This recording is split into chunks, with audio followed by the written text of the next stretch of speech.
We recently discussed Google's foray into the streaming game market with Project Stream, and now finally Microsoft has more to say about their own streaming game service, which we now know is officially called Project xCloud. What's up, everybody? I'm Josh Meek, the Uber Geek. Welcome to Pretty Dece, your daily entertainment and pop culture show. And xCloud is kind of a dumb name, but it is the name that Microsoft has chosen for their game streaming service. It is actively in testing right now. Microsoft has Xbox servers in a data center. They showed some testing footage on an actual phone, and they put out a video that is very Apple-like in their pitching of their product. It's talking heads in front of a white background, and it's everyone kind of acting like game streaming is going to be something that's going to revolutionize the entire world. So they definitely are cribbing a lot from Apple in this video, but the things that they're showing actually do seem pretty cool and are very similar to kind of the offerings that Project Stream is kind of purporting to have as well. So we did see some actual test footage in this video.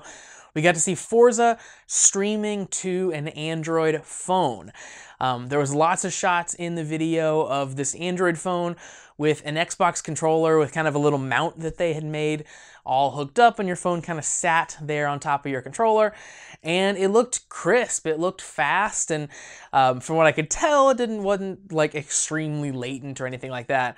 Obviously, that's not something you're gonna be able to really know much about until you get your hands on it, but it at least seemed like it was doing its job of letting you play a game as if it were installed locally on the machine that you are playing it on. It seems like it's going to run on a plethora of devices. They're kind of targeting everything from your phones, as we mentioned, to tablets, like iPad-sized, to PCs. You'll be able to sit down at your computer and stream Xbox games. You'll also be able to pair an Xbox One controller to all of these devices, so you'll have an actual Xbox input when you're playing on your phone. But they're also working on touch controls, which is, if you've ever played a game that was originally on a console that was then ported over to a tablet or something like that, you know that touch controls can often be the bane of a gamer's existence. They're typically pretty bad, and honestly, I don't expect much out of these here. Microsoft is talking about the fact that they are going to be designing game-specific touch overlays. So that means the actual configuration and positioning and maybe even like labels of the buttons and what gets shown are going to be different for every game you're playing. So when you're playing Halo, they're going to put specific buttons laid out in a specific way that makes sense for Halo. And when you're playing Forza, they might show you less buttons or show you buttons that are easier to kind of flip over and hit the brake and things like that. So they're going to think through what the touch interface should look like for each game and try to map to that. At the end of the day, you're still playing a game that was designed originally for use with buttons and a real controller on a touchscreen, so I don't expect it to be a revolutionary experience, but at least they're putting in a little bit of work for people who want to play through an RPG or something without pulling out a big controller. Now, there's a lot of exciting stuff here. So they're using, as far as cloud goes to streaming the service, they're using Azure, which is a service that Microsoft owns. It is their cloud computing, cloud hosting service, and Azure is going to be kind of the backbone for xCloud. So much like Google has all of these kind of data centers in place, Microsoft does as well. These are two of the companies that really have this infrastructure built in, with kind of Amazon being the third. They can take advantage of these things. So Azure, of course, has these facilities all across the country that you basically have servers. You can slot in servers, and they've built this sort of custom Xbox server. They took apart all the pieces of an Xbox, put it into this server blade, and essentially made it so that it can serve as multiple Xbox Ones at once. So multiple people can be playing on a single blade instead of just one as it can now with an actual physical Xbox One. They did say the public beta here is going to start sometime in 2019. They were not any more specific than that.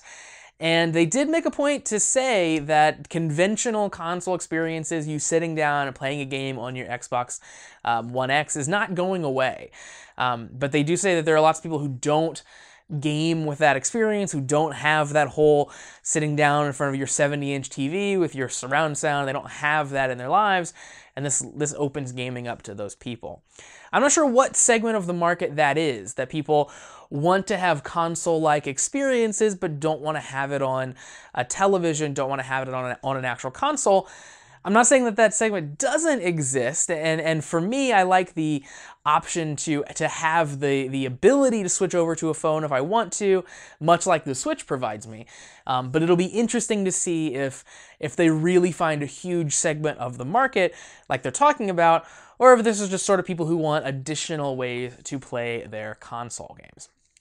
So there are a lot of unknowns so far about Project xCloud, and the biggest one, of course, is price. We have no idea what this is going to cost, what it's going to be like. We don't know if this is a subscription service. We don't know if this is a subscription service and then you have to buy games on top of that. We don't know if you're just buying the games and you get to stream them for free forever. We don't know if it's going to transition over your free games from Xbox from Xbox Live Gold are going to be streaming on xCloud now or anything like that. We also don't know if our existing libraries are going to transfer over in any way. So all of the games that I have right now that are digital downloads, it'd be really cool if when xCloud launches, I can now play those in a streaming fashion. That's more than likely not going to be the case, but we haven't heard, of course, any indication. And of course, another big question is, now that we're no longer going to be constrained by a physical console, we are constrained by this nebulous cloud concept, will this allow them to do things that they otherwise wouldn't be able to do on a single Xbox One? These are some of the things that they started to talk about when the Xbox One was first announced. Of course, the Xbox One was first announced as being this always online console that was much different than kind of the final iteration that we got.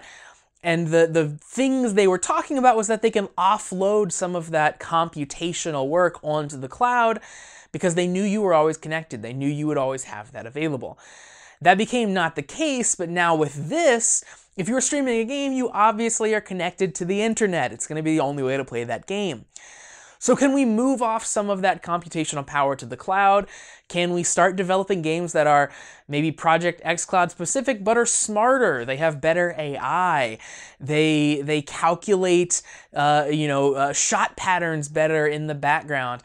Can we develop these games that can do these insane computational pieces of work easier and more easy than we can do on a console right now?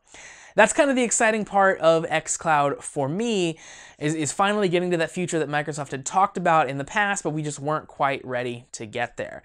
But so far, no indication that that's the case. They're just talking about streaming kind of existing games, like hey, go play the Gears franchise in streaming, go play Halo.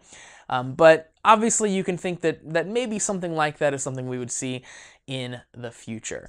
So, long time until we find out more about xCloud. Again, the public beta doesn't even start until 2019, so lots of time to speculate and learn more and have them trickle out information. But 2019 is starting to seem like the year of game streaming. These companies are finally catching up to this concept that's been around for quite a long time. So that's going to do it for Pretty Dece for today. Thank you very much for joining me to talk about Project xCloud and Microsoft's game streaming service. If you would like to help support Pretty Dece and help keep making this show a reality, you can do so. Visit prettydeceshow.com/listener support to find out those details. Of course, you can listen to the show in podcast form wherever you download your podcasts, or you can watch the video version on YouTube. Just visit youtube.com/prettydece to find that channel. And of course, hit me up on social media. I'm on Facebook, I'm on Instagram, and I'm on Twitter @PrettyDeceShow.